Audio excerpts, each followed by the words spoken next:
Hello my lovely lotls, welcome back to my channel. Today we are going to be discussing the 25 books that I would like to read in the year of 2025. And so I think that this is going to be a fun thing to just keep in my notes as I do my TBRs for the coming months, to just add a few of these in. Now, some of them I own physically, some of them I own on my Kindle, some of them I don't own, or some of them are coming releases, whereas some are already released that I don't own that I would like to read in some kind of format, whether it be audibly on my Kindle, renting from the library, however I want to accumulate the book if I don't have it already.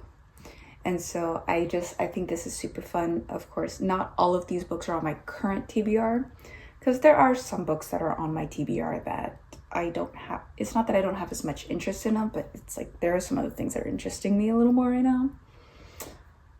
We'll see what happens with that. But I have 12 months of the year to get to the rest of my TBR, as well as these 20, and plus it's 25 plus, because some of them are series related. So I think we have technically an additional 10 books, something like an extra 8 or 9 books on my list, only because they are series related and it's not the last book in the series. Some of these are the last book in the series, or just this is as far as the series has gotten, because I think there's one of these series that the last book has been released, but I don't know how many more books there are going to be, if there are going to be any more, if that makes sense.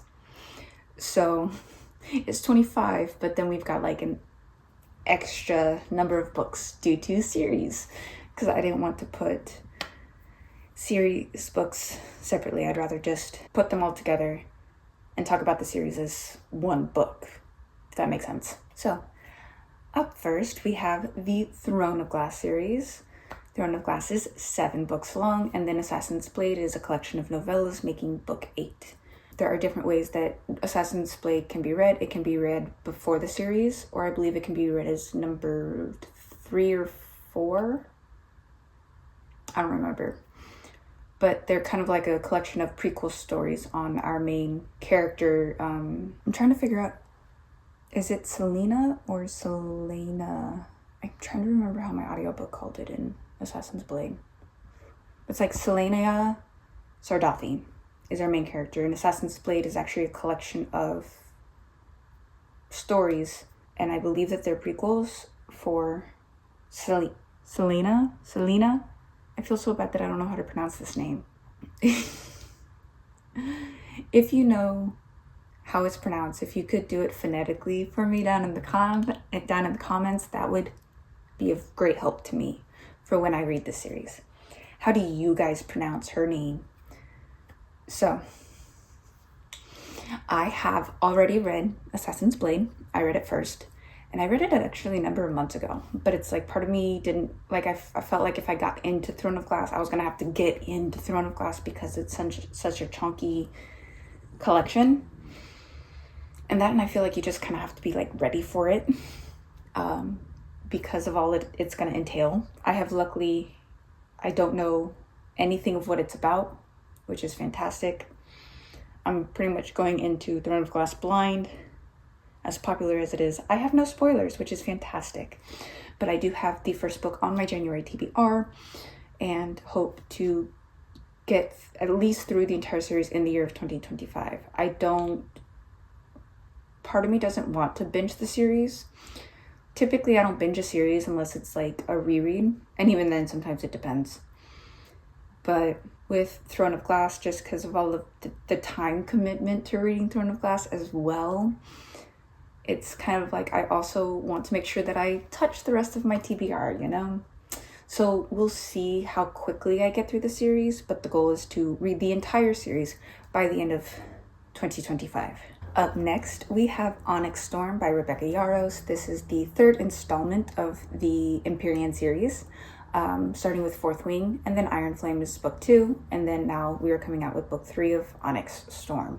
And I'm super, super excited for this. It releases literally next week. My payment has already been taken out of my account. I went into my credit card the other day and saw Barnes & Noble, and I'm like, what's this? And I looked at the amount, and I'm like, oh, they took out my payment for Onyx Storm already. So I have that set to ship to me upon release day. And so it's super exciting to get it. I'm so excited. Plus, we are, because of the fact that the book club started with Fourth Wing, we are making February's book pick Onyx Storm. And so that's going to be super fun. And I cannot wait to read it.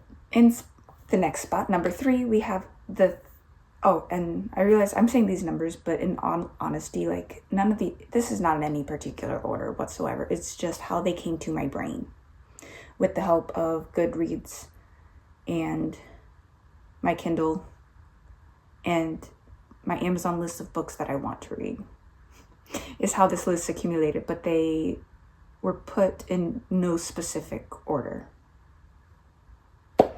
Number 3 is Scythe and Sparrow by Brynne Weaver. This is the 3rd and final installment in the Ruinous Love trilogy, where Butcher and Blackbird, we follow Rowan and Sloane. In the second book, we follow Lachlan and Lark. Lachlan is Rowan's older brother, and Lark is Sloane's best friend. And then in Scythe and Sparrow, we are now following Fionn, which is the youngest brother of the 3, and his partner Rose. And I'm super excited to kind of see where this goes, because like we got kind of like a tidbit of Fionn and Rose and Butcher and Blackbird. We saw them a lot in Leather and Lark, and so I'm curious to see kind of how Scythe and Sparrow is kind of put together, because of the fact that their relationship, I feel, kind of developed across the other 2 books, whereas it could also be, now that they're developed, they could be after. And I'm curious to see, because Fionn's different from his brothers, and so I feel like this would be a very interesting read to see I'm very curious to see how the story is told for multiple reasons, and it makes me super excited for it. Up next, we have 4 Ruined Realms by May Corland. This is the 2nd installment following 5 Broken Blades, and I really enjoyed 5 Broken Blades. And what was really cool about it also is that 5 Broken Blades was taken from 6 points of view, and it's like I was so excited to get like the next person's story, and the way that, like, I feel like there were some chapters that ended like on a cliffhanger, and then we moved perspectives, and I'm like, but I want the continuation of like that cliffhanger. But then it's like in like 2 or 3 chapters, we would come back to that person and it would continue. And so it had me, I was so enticed. It grabbed me, you know? And so I'm very excited for 4 Ruined Realms. And this one is already released. I think it released like last week. What's today? I think it released on January 7th. So it's been released now for a couple of days. But it is definitely one that I want to pick up at some point. And I have the special edition of 5 Broken Blades, so it really makes me want to pick up the special edition for 4 Ruined Realms, so that they can sit nice and pretty together. Up next, we have The Nightingale by Kristin Hannah. This is a book that I accumulated it at a thrift bookstore. And this is one that it's like I've been dying to get my hands on, because people say like if you read anything, because first off, I have really enjoyed some of Kristin Hannah's other reads. I've read The Woman, I've read Four Winds. I feel like there was another one that I read, but I also feel like I didn't.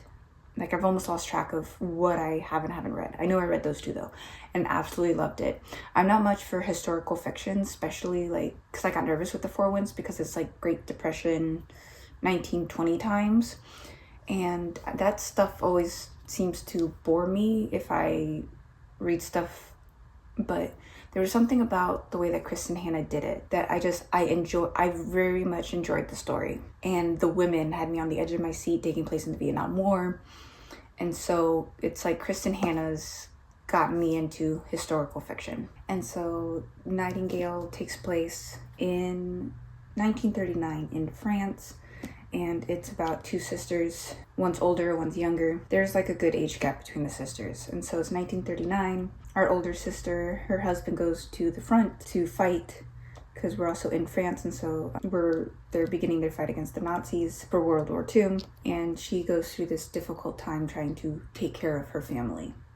And then her younger sister, Isabel, so the older sister's name is Vianne, the younger sister is Isabel. Isabel is 18 years old and searching for a purpose in all the reckless passions of youth. She meets a partisan who believes the French can fight the Nazis from within France, and she falls completely in love with this guy. Like it even says here, she falls in love completely, but when he betrays her, Isabella joins the resistance and never looks back, risking her life time again to save others.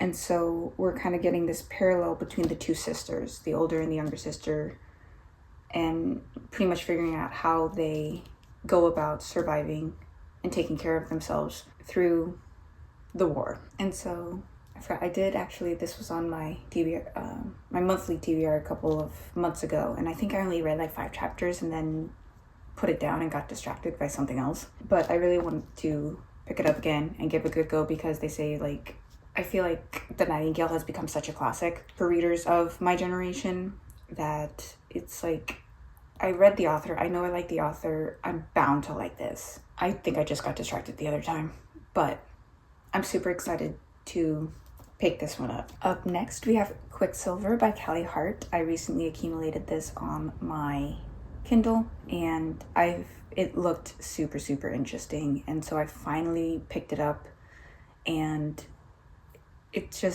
feel like it's going to be so up my alley. So if you're not already familiar with Quicksilver, I found that this fantasy sounds super interesting. And so the synopsis reads, "Do not touch the sword. Do not turn the key. Do not open the gate. In the land of the unforgiving desert, there isn't much a girl wouldn't do for a glass of water. 24-year-old Sarah Svain is good at keeping secrets. No one knows about the strange powers she possesses, or the fact that she has been picking pockets and stealing from the Undying Queen's reservoirs for as long as she can remember. But a secret is like a knot. Sooner or later, it's bound to come undone. When Sarah comes face to face with Death himself, she inadvertently reopens a gateway between realms and is transported to a land of ice and snow. The Fae have always been the stuff of myth, of legend, of nightmares, but it turns out they're real, and Sarah has landed herself right in the middle of a centuries-long conflict that might just get her killed. The first of her kind to tread on frozen mountains of Evelia in over 1,000 years, Sarah mistakenly binds herself to Kingfisher, a handsome Fae warrior who has secrets and nefarious agendas of his own. He will use her alchemist's magic to protect his people no matter what it costs him, or her. Death has a name. It is Kingfisher of the Ajong Gate. His past is murky, his attitude stinks, and he's the only way Sarah is going to make it home. Be careful of the deals you make, dear child. The devil is in the details." And so they actually Callie Hart put a little disclaimer here and said, Quicksilver contains depictions of graphic violence, adult situations, and is therefore recommended for readers 17+. And then you can go to the author's website for a full list of tropes and trigger warnings. And so honestly, this makes me super, super excited. What can I say? So that is Kingfisher. Listen to me. That is Quicksilver by Callie Hart. And I'm super excited to read it. The next book on my list is The Book Eaters by Sunyi Dean. This book has been on my TBR since the beginning, but it's one that I always found interest in. And so it was released back in 2022, and I've been dying to read it. It looks super good. So it's got a short little synopsis which says, out on the Yorkshire moors lives a secret life of people for whom books are food, and who retain all of the book's contents after eating it. To them, spy novels are a peppery snack. Romance novels are sweet and delicious. Eating a map can help them remember destinations, and children, when they misbehave, are forced to eat dry, musty pages from dictionaries. Devon is part of the family, an old and reclusive clan of book eaters. Her brothers grow up feasting on stories of valor and adventure, and Devon, like all other book eater women, is raised on a carefully curated diet of fairy tales and cautionary stories. But real life doesn't always come with happy endings, as Devon learns when her son is born with a rare and darker kind of hunger, not for books, but for human minds. And the fact that the synopsis stops there. Like, hello? I find that truly incredible. Like, oh my god. So, up next, we have Nothing Like the Movies by Lynn Painter is up next on my list. And the first book is Better Than the Movies. And we follow the relationship between, our girl's name is Elizabeth, goes by Liz, and our boy is Wes. And this was a cute, fluffy romance. I rated it 5 stars. If you want to see my thoughts about it, you can go to my 2024 wrap-up. So they were seniors in high school in the first book, and so now we follow them to their first year of college. And it's like, that's all I want to know. That's all I care to know. Just the main point is that they're going off to college, and it's like, I guess we're gonna have, like, now that they're in college, now that they're adults, they're away from home, I feel like the relationship's gonna, like, twist and turn and shift to being adults on their own in college.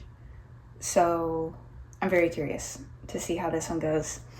I'm super, super excited. I don't own this yet, so I don't know how I'm going to read it, but I do want to read it. Up next, we have Legends and Lattes by Travis Baldree.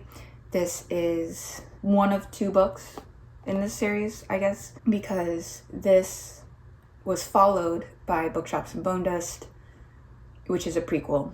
So I have already read Bookshops and Bone Dust. I read it first because it was a prequel. Even though, like, when books release prequels after, if I know it's a prequel story, I will read it before, especially if I haven't read the first book yet. Because I also accumulated Bookshops and Bone Dust first. I think when I originally bought it, I either only wanted one of them at a time, or I couldn't find Legends and Lattes at the time when I got Bookshops and Bone Dust, so at the time I only had Bookshops and Bone Dust. So I read that one first. I was going to read it first anyway, being a prequel. And so now we come into Legends and Lattes. And I find Viv, our main character, she's the orc, to be such a cool character. I love her. So it's a nice, cozy fantasy. It's adorable. The Bookshops and Bone Dust was absolutely adorable. If you need a change of pace, if you need something calmer than your typical fantasy, I recommend these. So the synopsis for Legends and Lattes reads, after a lifetime of bounties and bloodshed, Viv is hanging up her sword for the last time. The battle-weary orc aims to start fresh, opening the first ever coffee shop in the city of Thune. But rivals old and new stand in the way of success, not to mention the fact that no one has the faintest idea what coffee actually is. If Viv wants to put the blade behind her and make her plans a reality, she won't be able to go it alone. But the true reward of the uncharted path are the travelers you meet along the way. And whether drawn together by an ancient magic, a flaky pastry, or a fresh brewed coffee, they may become partners, families, or something deeper than she ever could have dreamed. Yes, please. Yes, please. And so I want to get this read this year. And it says there's a bonus prequel story. So let's actually look at that for a second, because I'm curious now. Okay, so after the main story, there's some acknowledgements. And then we have pages to fill. A Legends and Lattes story, but apparently it's a prequel story. So I wonder if I should read this first. I should start with pages to fill and then read the main book. I think I'm going to do that. But it comes with this itty bitty pages to fill before, at the end, but it's a prequel story, which means I'm probably going to read the prequel first and then go into this. I did the same thing with Half a Soul. Half a Soul came with like a little prequel story at the end, but it's a prequel. So I'm going to read it first that's just kind of, it's like I like having the backstory before going into the main story, because then it's like I feel like with Half a Soul, you learned about a lot about our male main character, so that when you went into the actual story, it's like you kind of knew his background and why he is the way he is. In Throne of Glass, the Assassin's Blade was a bunch of prequels on Selena. I'm gonna call her Selena for now because I don't know how else to call her right now. So it gave me all these stories on Selena, and so now going into Throne of Glass, I feel like I know more about Selena, so that way when I read Throne of Glass in the series, I kind of know where she's coming from, you know? Because I've heard people say that if you read it like third or fourth, if you read it like in the series, that it's like you get all that information after reading the first like 2 novels to find out what like her backstory is like. And so it's like I like the idea of reading it first, that way you get that backstory, and then you jump into the story and see why they are who they are. I like that. And also just something about it, like I like being prepared. If you tell me something happens before, I'm gonna read it before, because I feel like, I don't know, it's just the way my brain works and the way I like to read. So don't come for me, please. Up next, we have Phantasma by Kaylee Smith. This is one that when I saw it for Book of the Month and I read the synopsis, I'm like, yes, this is for me. I did not get it, obviously, from Book of the Month. I got it as a paperback. 1, because I prefer paperbacks, and 2, I think I was just trying to skip some months, or like, I've got a whole thing with Book of the Month. I love them, but at the same time, it's like, I had a few months there where I was struggling because I was getting series through Book of the Month, because I started, okay, small left turn here. I had gotten Butcher and Blackbird, as well as 5 Broken Blades through Book of the Month. But then when Leather and Lark came out, part of me is like, do I get Leather and Lark in the Book of the Month edition? Because the other problem is that Book of the Month is 100% hardback. I'm a paperback girly. I prefer the paperback. So part of me felt like, you know what? In the case of this one, I will replace with the paperbacks. I will not go through the process of getting them through Book of the Month. And then with five Broken Blades, I realized it was becoming a series, and that 5 Broken Blades did have the special edition. All of a sudden I took a look at that special edition. I'm like, that's pretty, because it also kind of shimmers on the front and the blades, and it's got the cool edge, as well as like the cover was really cool with all the characters and a line from the story. It was really cool. And so part of me was like, didn't want to start getting series. Like, if I knew the book was going to be a series, I didn't want to get it through Book of the Month, because I feel like that would just be a lot of upkeep to make sure that, because also me liking all of my series to match, which means I would have had to get all of the books as they came from Book of the Month, and hoping that Book of the Month was going to release all of the books in the series, you know? And so I'm like, I was struggling, because it's like I want to make sure that if I get a book through Book of the Month, that it wasn't a series. And so now I took a break. I'm taking a break from Book of the Month. 1, because I got seriously confused in what I wanted to do. And B, I don't have the room. I really don't. I need to stop accumulating books, aside from Onyx Storm, because that was a pre-order. It's like part of me really wants to accumulate 4 Ruined Realms and Fearless when they come out. Well, and same with Scythe and Sparrow, because it's like I already own the series. I want to get the next books physically, but I don't have the room. It's a struggle, guys. My space for books is a struggle. So anyway, that's my little Book of the Month story. Phantasma. Because also I saw that Phantasma was the first in a series. I kind of had a video back in the day. Another left turn, sorry. We'll get back to my list in a second. We'll get back to my 25 books in a second. There was another left turn where it's like there were some books that I wanted to accumulate that were starts of series, but I'm also the kind of person that is scared to accumulate one book of the series, because then it's like I want the entire series, but then didn't want to be that person that if I didn't like the first book, I would have the whole series. And so I took a gamble, and I bought Phantasma. I bought Icebreaker. I only have Icebreaker, and it's here because it's the book I'm currently reading. I was reading it before I filmed, and I'm gonna read after I film. So I only have this one. I don't have Wildfire and Daydream.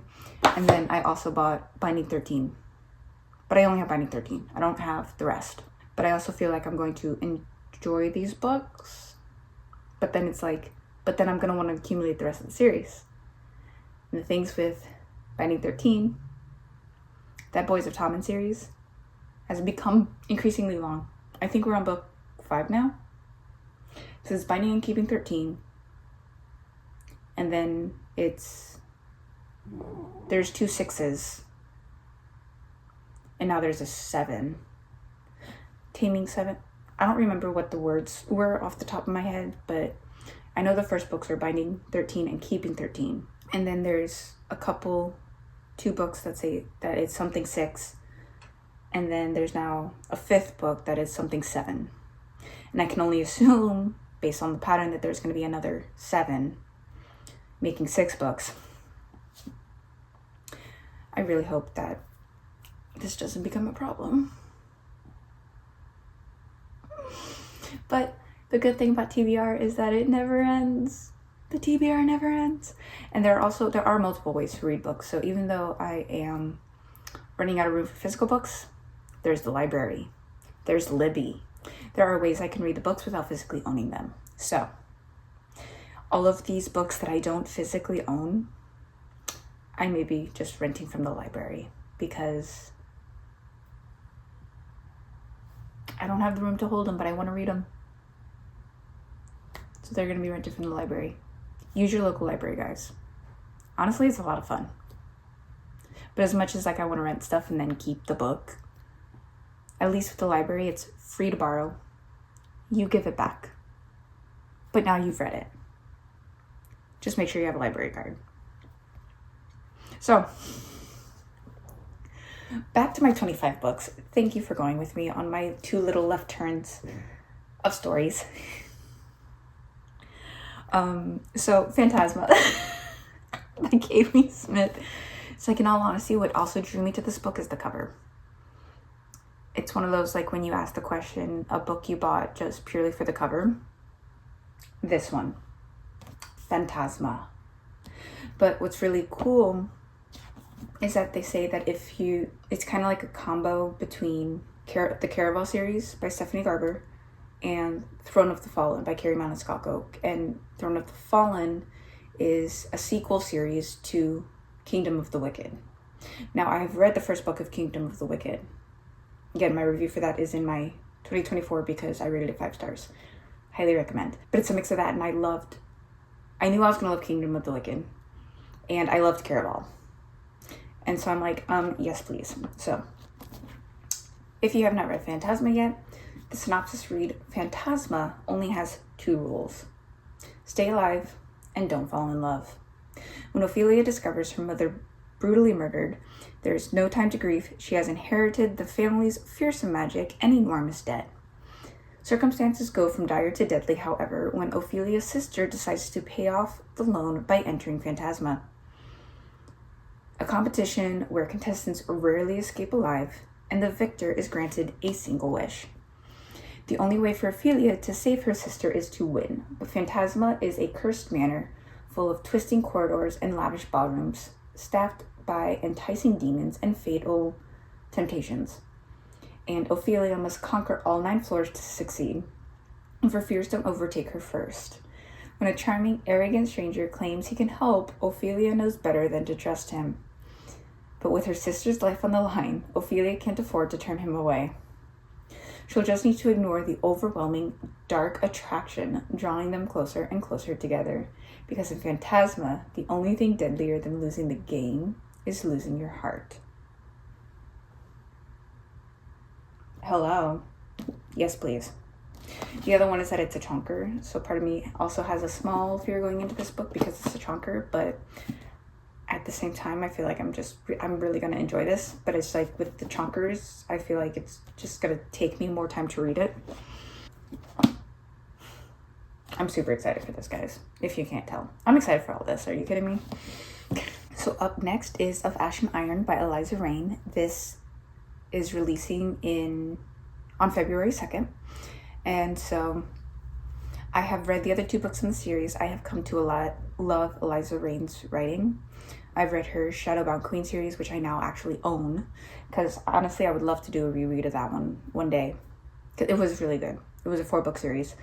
And I've also read her Hades Trails, which is a 3-book series. And what's really interesting about her writing that differs from any other author that I've read is because like with a lot of writers, each book has their overarching story, and most of the time, even though books can leave on cliffhangers, the main story itself has been told, and there may just be a next step to it.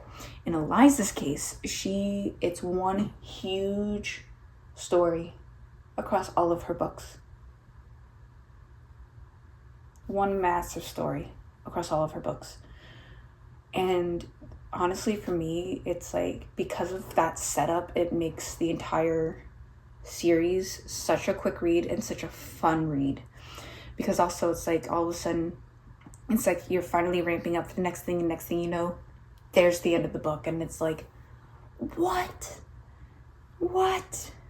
It's like a true cliffhanger, because it's like we are in the middle of action here, guys. Or at least I know that's how it was from the first to the second book. But even like when we were coming up to the end of the second book, all of a sudden I'm seeing like 96%. And I'm reading, I'm like, I feel like we're not at an ending spot, you know? But then the story just immediately picks up and keeps going in the next book.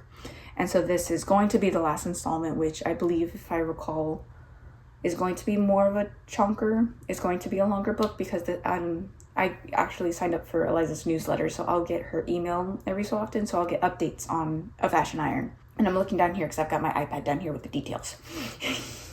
So, because this was originally supposed to be a 4-book series, but then she sent out an email, and I'm like, you know what? This series has become incredibly character-driven for her. And so our 2 main characters, Kane, Maddie. Well, her full name is Maldivia, but she goes by Maddie. So we have Maddie and Kane, and for Eliza, it's a very character-driven story. And I guess because of the way that Kane and Maddie are progressing, she's able to wrap everything up in 3 books. But she did say that 3 is going to be a little more of a chonker than the others due to this. But it's super exciting. I'm super excited for this next installment. And this, because it's a Kindle book, and honestly, it's only like $5 for the Kindle version. We're just gonna buy it because why not? It's on my Kindle. It doesn't take up space. And of course, I'm not gonna talk too much about this one. Well, also, I just looked at the synopsis. It's incredibly short. It's incredibly short, but the dynamic between Kane and Maddie is very interesting, whereas Kane needs her, and he will stop anybody in the path to hurt Maddie because he needs Maddie so bad. But at the same time, they've developed this like relationship, and so it kind of makes it very interesting, because it's almost like he doesn't want to actually fall for her, but he's falling for her. But it's like, I need you for my goal. And it's like Maddie's also aware of this, but it's also falling for him. And so it's a very interesting dynamic, and honestly, I'm loving it. I like it. So up next on my list is The House in the Cerulean Sea by T.J. Klune. I hear that T.J. Klune is a great writer, and House in the Cerulean Sea interested me, and so I have 2 of his books. I have this one, and then I actually also have The Extraordinaries, which is a young adult novel by him that I happened to find in a random little library that I encountered one weekend. And it was so funny, like I didn't even realize, I just saw the name, I saw the title and the cover because it was a pretty cover, but then all of a sudden I saw the author's name. I'm like, I know this guy, I've heard of this guy. But I have House on the Cerulean Sea, and it looked very interesting. Like, all this stuff has seemed very interesting. I've also heard mixed reviews on him, but at the same time, it's like, I do want to experience his writing. And so, The House in the Cerulean Sea, the synopsis reads, a magical island, a dangerous task, a burning secret. Linus Baker leads a quiet, solitary life. At 40, he lives in a tiny house with a devious cat and his old records. As a caseworker at the department in charge of magical youth, he spends his days overseeing the well-being of children in government-sanctioned orphanages. When Linus is unexpectedly summoned by extremely upper management, he gives a curious and highly classified assignment. Travel to Marsyas Island, orphanage, where 6 dangerous children reside. A gnome, a sprite, a wyvern, an undefiable green blob, a were Pomeranian, and an antichrist. Linus must set aside his fears and determine whether or not they're likely to bring about the end of days. But the children aren't the only secret the island keeps. Their caretaker is the charming and enigmatic Arthur Parnassus, who will do anything to keep his word safe. As Arthur and Linus grow closer, long-held secrets are exposed, and Linus must make a choice: destroy a home or watch the world burn. An enchanting story, masterfully told, The House in the Cerulean Sea is about the profound experience of discovering an unlikely family in an unlikely place and realizing that family is yours.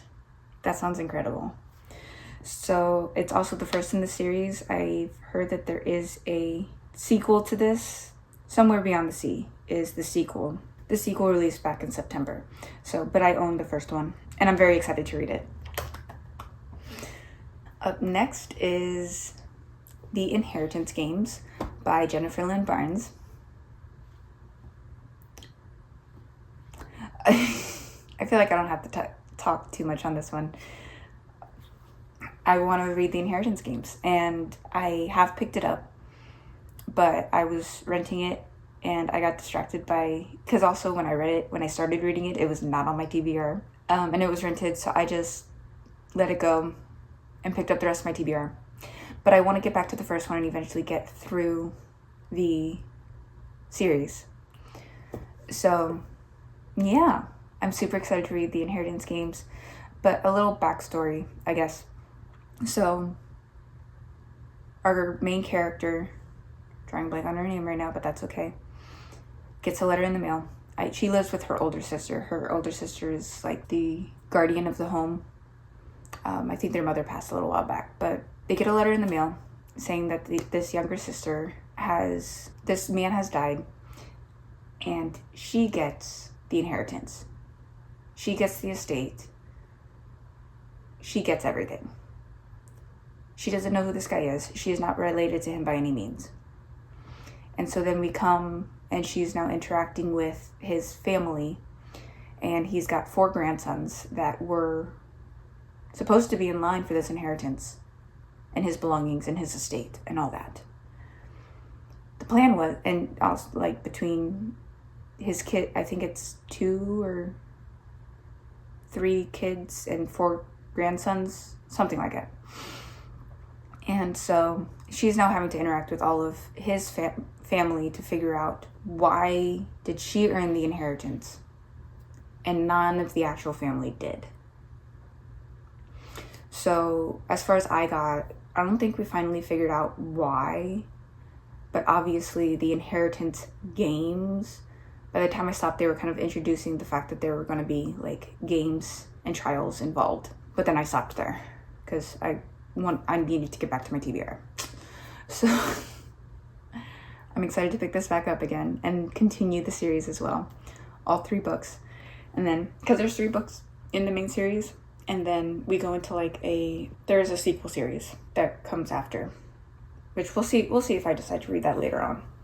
but my priority is the Inheritance Games main series. Up next, we have the Cat and Mouse Duology by H.G. Carlton. Yes, I'm aware. I own both on my Kindle. I read the prequel novella, Satan's Affair, back in 2024. I talked about it in my 2024 review. Yes, I'm aware. Very dark romance. It's probably going to be like the blackest male character I've ever read. I'm aware. This is one that I just feel like I have to be ready for, you know? I'm aware that it's not pretty. I read the prequel. It wasn't pretty. It was very interesting. Very different. And so, just reading that novella, I know what I'm in for the series. I always kind of knew what I was in for the series, but now that I've read the novella, like, I see you, H.G. Carlton. I see where you're going. So, I'm excited to read this. Am I excited for this experience? We'll see. But this is probably going to be the darkest romance. Like, I'm a fan of dark romance, but I feel like this is going to be the darkest romance I ever read.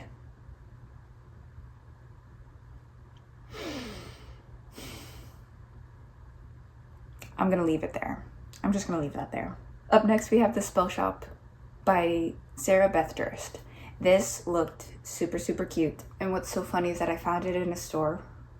I think it was a hardback. And because they have the pretty purple edges, but it was one where the pages hadn't cracked yet on the sprayed edges because it had a purple sprayed edge.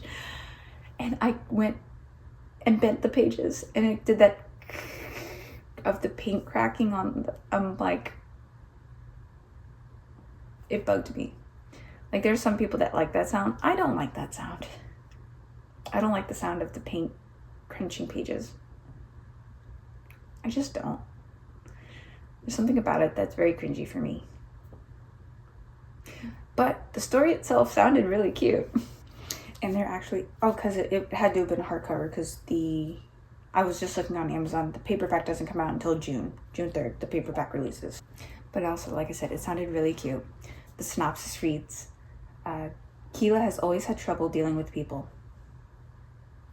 Same. Thankfully, as a librarian at the Great Library of Elysium, she and her assistant Kaz, a magically sentient spider plant, have spent the last decade sequestered among the Empire's most precious spellbooks, preserving their magic for the city's elite. Now, side note, I have a fear of spiders. I'm hoping that a spider plant does not actually look like a spider.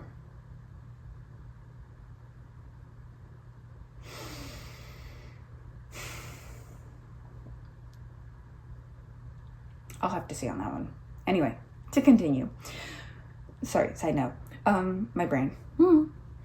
When a revolution begins and the library goes up in flames, she and Kaz flee with all of the spell books they can carry and head to a remote island Keela has never thought she'd see again. Her childhood home. Taking refuge there, Keela discovers, much to her dismay, a nosy and very handsome neighbor who can't take a hint and keeps showing up day after day to make sure she's fed and to help fix up her new home. In need of income, Keela identifies something that even the bakery in town doesn't have: jam. With the help of an old recipe book her parents left her and a bit of illegal magic, her cottage garden is soon covered in ripe berries. But magic can do more than make life a little sweeter, so Keela risks the consequences of using unsanctioned spells and opens the island's first ever and much needed secret spell shop. Oh, that's the end of the main synopsis, so that sounds really cute. And then it says, like a Hallmark rom-com full of mythical creatures and fueled by cinnamon rolls and magic, the spell shop will heal your heart and feed your soul. That is super cute. We got another little cozy fantasy. Super, super cute. Ooh. Okay. That was cute. I like that. Up next, we have Sunrise at the Reaping by Suzanne Collins. It's the 5th well, it says that it's the 5th book in the Hunger Games series, but in reality, I feel like the main series is the main 3 books, and then we have the Battle of Songbirds and Snakes, which was the 10th anniversary, where we saw Coriolanus Snow and his experience of eventually becoming Game Maker. And so, because this is the 10th anniversary was when they first had mentors, and so there was a lot of controlling by these mentors on the outside of the game, and so we kind of learned how the Hunger Games were set up for what we know in the Hunger Games. And so now, fast forward, Sunrise and the Reaping is now the 50th, so it's the second quarter quell, because it was every 25 years, because the Catching Fire was 75th. That was the third quarter quell. And so now we're backtracking again to the 50th quarter quell, which is the year that Haymitch competed. So this is Haymitch's Hunger Games year. And what was interesting about the second quarter quell is that they doubled the amount of tributes. So rather than a boy and a girl making 2 tributes from each district, making 24 contestants, we're now taking 2 boys and 2 girls from each district, making 48 contestants. And so we have that. And so it's pretty much, we see Haymitch's story through the Hunger Games. That releases March 18th, and I'm super excited, super. That's another book that I feel like I just have to get upon release. I own the rest of the series. It was one of my childhood series, so I feel like I have to just gain that book, It's one of those. Up next we have the rest of the series for Kingdom of the Wicked, and that's Kingdom of the Cursed and Kingdom of the Feared. And I just put these together because it's the same series. So I read Kingdom of the Wicked. It was the last book I read for 2024. And so I do want to continue the series. I have the rest of the series, Kingdom of the Cursed and Kingdom of the Feared. And so with the way that Kingdom of the Wicked ended, I'm super excited to see where the rest of the series goes. That's it. I don't know anything about how it's continued. I haven't looked at the synopses for the other 2 books because I didn't want to get any spoilers for the first one. I talk about Kingdom of the Wicked in my 2024 review. I go more in depth on that one. So I'm just going to leave these here because I want to read them, but I don't want to talk about them because I don't want to spoil anything, but also at the same time I have nothing to talk about because I'm going in blind to the rest of the series. And I don't want to say anything about the first book.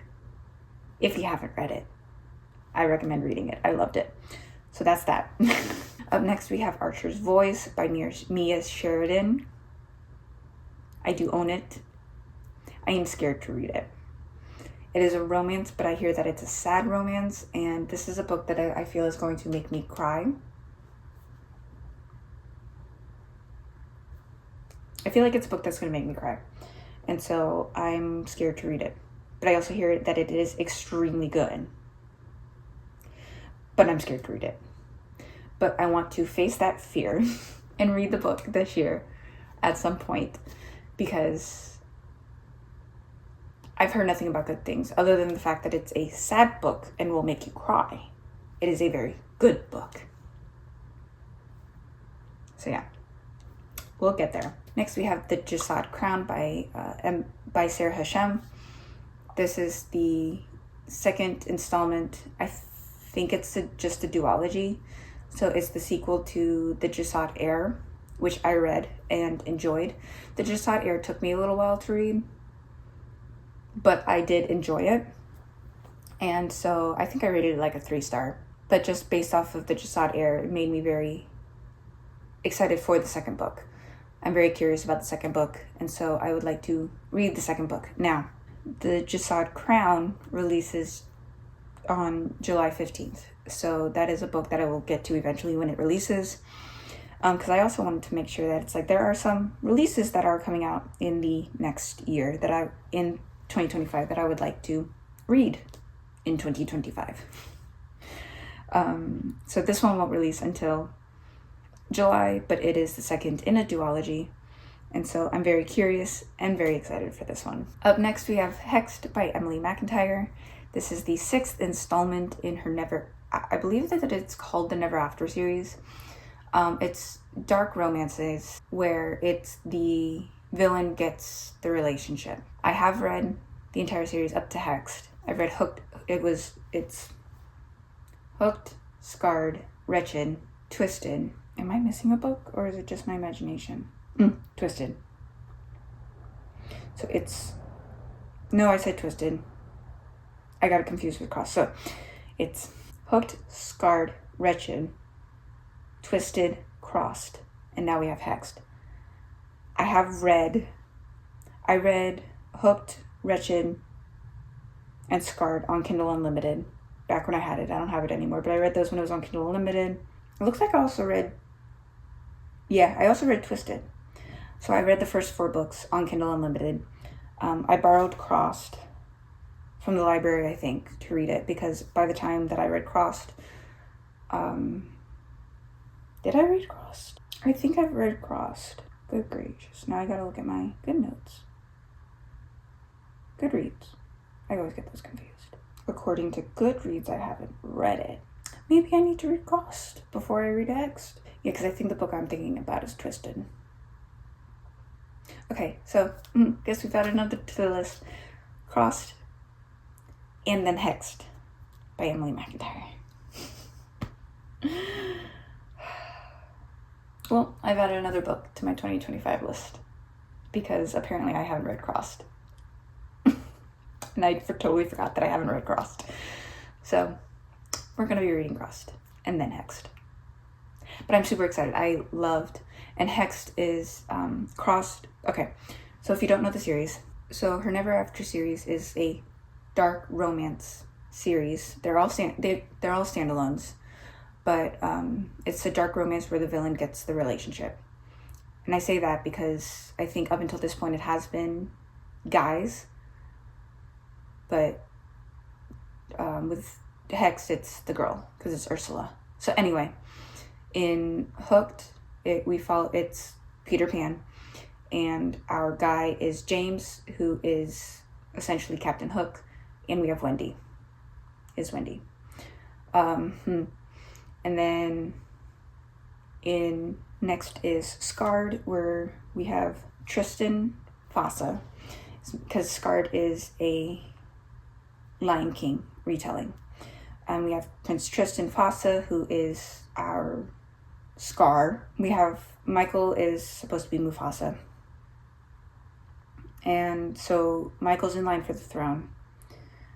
Tristan is second son and not in line. Never destined for the throne. And so Michael then gets betrothed to this Lady Sarah Pietro? I guess Sarah's supposed to be Sarabi. I knew it was Sarabi, but in regards to name, I just made that connection. And I just realized because Scar's not his actual name.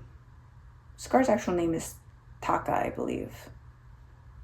So I could see where Tristan would relate to Taka. So, Lady Sarah is supposed to be Sarabi. And so then we have Scar and Sarabi with Tristan and Sarah. And then Wretched is a Wizard of Oz dark romance. This one I felt a little pulled away from the story. I didn't feel like it was as Wizard of Oz related as it could have been. I know that they're all like different, but I feel like there were better similarities in the first two. I felt like this one we're just taking the characters. Because we've got Evangeline Westerly, which is our Elphaba, Wicked Witch of the West. Her family is, it's a mafia family. Our guy's name is Nicholas Woodsworth. And he's an undercover agent, but it's like, I feel like we're too in the reality of mafia and officers, DEA agent, that it's like, I couldn't make a connection as well. Like, it was a good read, but it's not what I was expecting. But it's pretty much the Wicked Witch of the West falling in love. But I felt too pulled away from the story, personally. And then Twisted is an Aladdin retelling with, obviously, Jafar and Jasmine. Yasmin is our girl. And Yasmin is currently in love with our Aladdin of the story. I don't think we get his name in the synopsis. And then we have Julian, which is our Jafar. Julian Faraci. And so the way that this one is taken up, it's actually quite similar to Aladdin, which I appreciate. Because she even says that it's a dark contemporary romance. It's not a fantasy or a literal retelling. But at the same time, it's like there's enough connection to the story that it like works, you know? It's kind of why I was disappointed in Wretched, but that's just me. Anyway, our Sultan, Yasmin's father, falls ill. Jafar wants to make sure that he gets everything. And in order to get everything, he has to marry Yasmin. So pretty much forces Yasmin into marriage. Forces Yasmin to marry him. And they end up falling for each other. So that's Twisted. Crossed is the retelling of Hunchback of Notre Dame. We have our Father Kate Frederick, and then, which of course I'm now drawing a blank on his character name in Hunchback of Notre Dame. Hold on. Claude Frollo. So we have Father Cade Frederick, which is essentially our Frodo, and then we have Maya Paquette is our Esmeralda, because it even says here, which is really cute. Amaya Paquette is Festival's beautiful mistress. She spends her days caring for her younger brother and her nights transforming into Esmeralda, dancing for greedy eyes and shameless tips. Because our father goes to be the priest of this festival in Vermont and ends up laying eyes on our Amaya, who is Esmeralda. It can be enjoyed in any order, but personally I do want to read Cross before Hex, because there's also, I hear that there's like Easter eggs for the following one. So I hear that there are Easter eggs in Cross for Hex, because Hexed is a Little Mermaid retelling. And so he is the prince of La Casa Nostra. She's the witch who steals his heart. So yeah, it's villain gets the relationship, because I forgot that the third one is the Wicked Witch of the West, which is a girl gets the guy. Anyway, Hexed. We have Vanessa Anderson, which is obviously our Ursula, because Vanessa is the name that she took in her human form trying to steal the prince from Ariel. And then we have Enzo Loverboy Marino, a wealthy businessman by day and a prince of the underworld by night.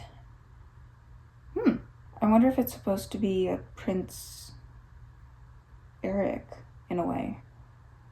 It's the only thing I can think of is that Enzo is Eric, or supposedly Eric. But anyway, I'm super excited for these, and I think it's really cool taking these classic Disney stories and throwing a dark romance retelling on it without being like an actual retelling, if that makes sense. There's just something about these books that I just love. Thank you for going on another left turn with me to talk about that entire series. I do recommend, if you were a dark romance reader, I recommend her entire Never After series. Up next, we have Late Bloomer by Mazzy Eddings, because it's really cute. So Late Bloomer is a sexy, sapphic, opposites attract romance, and it looked really cute. So the synopsis reads, winning the lottery has ruined Opal Devlin's life. After quitting her dead-end job, when she earned minimum wage and even less respect, she is bombarded by people knocking at her door for a handout the second they find out her bank account was overflowing with cash, and Opal can't seem to stop saying yes. With her tender heart thoroughly abused, Opal decides to protect herself by any means necessary, which to her translates by putting almost all of her new money to buying a failing flower farm in Asheville, North Carolina, to let her flowers live out their plant destiny while she uses the cabin on the property to start her painting business. But her plans for isolation and self-preservation go hopelessly awry when an angry, albeit gorgeous, Pepper Bolden is waiting for her at her new farm. Pepper states she's the rightful owner of Thistle and Bloom Farms and isn't moving out. The unlikely pair strike up an agreement of cohabitation and butt heads at every turn. Can these opposites both live out their dreams and plant roots, or will their combustible arguing and growing attraction burn the whole place down? Talk about cute. Oh my god. Because I've also been wanting to read more sapphic romance and LGBTQ romance, because I really enjoyed, I enjoyed Casey McQuiston's Red, White, and Royal Blue. A lot of her books are male-male romances, which is super cute. And so I want to start reading some sapphic romances, and this one looked super cute, as well as the next one I'm going to talk about, because the next one on my list is Cleat Cute by Meryl Wilsner, which is another adorable sapphic romance. So it's a sapphic rivals to lovers rom-com where two soccer teammates are at odds before falling in love as their team gears up for the World Cup. Grace Henderson has been a star of the U.S. women's national team for 10 years, even though she's only 26. But when she's sidelined with an injury, a bold new upstart, Phoebe Matthews, takes her spot. Phoebe is everything Grace isn't, a gregarious jokester who plays with a joy that Grace lost somewhere along the way. The last thing Grace expects is to become friends with benefits with this class clown she sees as her rival. Phoebe Matthews has always admired Grace's skill and was starstruck to be training alongside her idol. But she quickly finds herself looking at Grace as more than a mere teammate. After one daring kiss, she's hooked. Grace is everything she has been waiting to find. As the World Cup approaches and Grace works her way back from injury, the women decide to find a way they can play together instead of vying for the same position. Except when they are off the field, Grace is worried she's catching feelings while Phoebe thinks they are dating. As the tension between them grows, will both players realize they care more about their relationship than making the roster? Oh my goodness! It sounds so precious. Okay? Super, super precious. Okay. And so, the final book on this list, the final book, is The 7-Year Slip by Ashley Poston. I have been dying to read this book since it came out. This is so interesting because it's also there's a time jump in a way. And I find this super, super cute. So sometimes the worst day of your life happens and you have to figure out how to live after it. So Clementine forms a plan to keep her heart safe, work hard, find someone decent to love, and try to remember to chase the moon. The last one is silly and obviously metaphorical, but her aunt always told her that you needed at least one big dream to keep going. And for the last year, the plan has gone off without a hitch. Mostly. The love part is hard because she doesn't want to get too close to anyone. She isn't sure her heart can take it. And then she finds a strange man standing in the kitchen of her late aunt's apartment. A man with kind eyes and a southern drawl and taste for lemon pies. The kind of man that before it all, she would have fallen head over heels for. And she might again. Except he exists in the past. 7 years ago, to be exact. And she, quite literally, lives 7 years in his future. Her aunt always said the apartment was a pinch in time, a place where moments blended together like watercolors, and Clementine knows that if she lets her heart fall, she'll be doomed. After all, love is never a matter of time, but a matter of timing. It sounds so stinking good, and she has a new release called A Novel Love Story, which looks incredibly interesting as well. So I may include a novel story in this just to get these books read because they're super cute. And I'm going to talk about a novel love story just because it's the same author. I'm very curious about it as well. So we're adding another book to the list. We're adding a novel love story because it's super, super cute. A novel love story.